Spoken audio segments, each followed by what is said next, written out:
That's totally bullshit. That means that the BDS became another new organization who want to gain also money and power on the suffer of the Palestinians.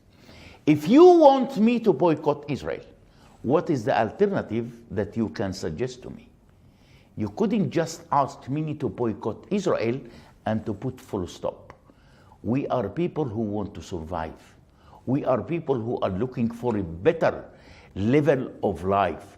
We are people that we want to ensure the future of our children. If you will come today to any ordinary Palestinian and asking him what are the most three priorities that you are seeking, he will say a job to survive. He will say to secure the education system and the health system for my children. So where is the boycott? People are not care even about the settlements, even about the wall, even about the foundation of the Palestinian state. I think that people much more care towards their economy. And while I am caring for my economy, I will never ever be able to impose any kind of a boycott on Israel without finding out the alternative. No, I don't believe that Israel is an apartheid. I was in South Africa for 5 times, and I went to the Museum of the Apartheid in Johannesburg, and what I saw there never ever been appeared between the Israelis and the Palestinians. We have a full cooperation. If you will go to the hospitals, you will find an Arab doctors. If you will go to the universities, you will find an Arab academics. If you will go to the ministries in Israel, you will find Arab people who are working there. So I think that it's a kind, of, let me say that those who are calling that Israel is an apartheid, in my opinion, these people trying to push more and more towards the anti-Semitism around the world. And no doubt that by considering Israel as an apartheid, this is another way how to increase the anti-Semitism around the world. And no doubt that the BDS became also so famous on increasing the anti-Semitism around the world. The media is biased. I am not a person who can lay ever on the media.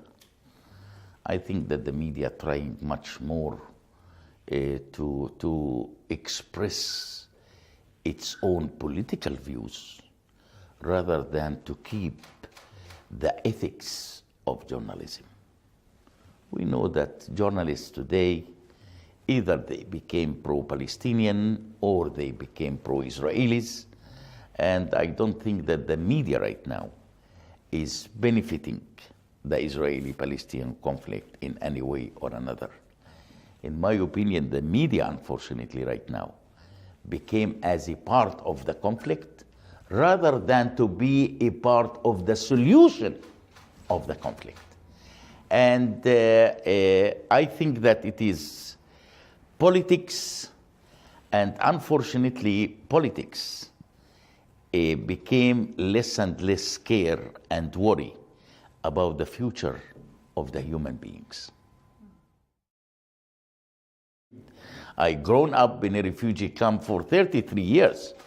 I think that the UN became one of the biggest corrupt organizations around the world. I think that the UN is still lying on the Palestinians towards the issue of the right of return. The majority of the Palestinians in the diaspora don't believe that the right of return will be applicable one day.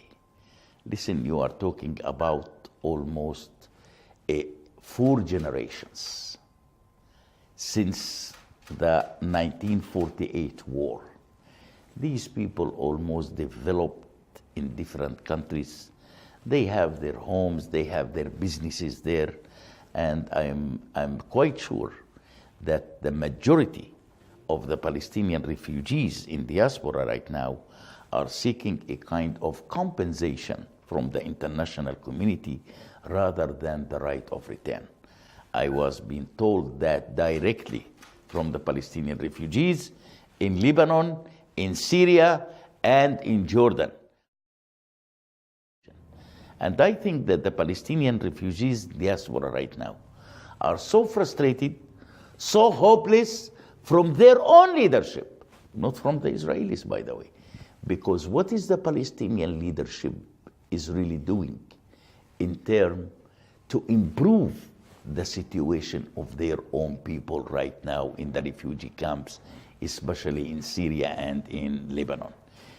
Bashar Assad is butchering the Palestinians right now in Al Yarmouk refugee camp. No word from the UN, no word from the international media, no word from the leaders of the world, and Bashar al-Assad feeling so comfortable while he is butchering human beings every day. What the Palestinian Authority trying to do? Do they try to protect these people? Do they try to transfer them to a safer place? I don't think that even the Palestinian Authority itself is aware on what's really going on right now in Al Yarmouk refugee camp. See, we, the Palestinians, have a lot of conflicts. It's not only the Israeli-Palestinian conflict. We have conflicts with the majority of the Arab countries. Sometimes I am asking myself as a Palestinian, how much really Arab countries are in favor in the foundation of the Palestinian state? I am doubt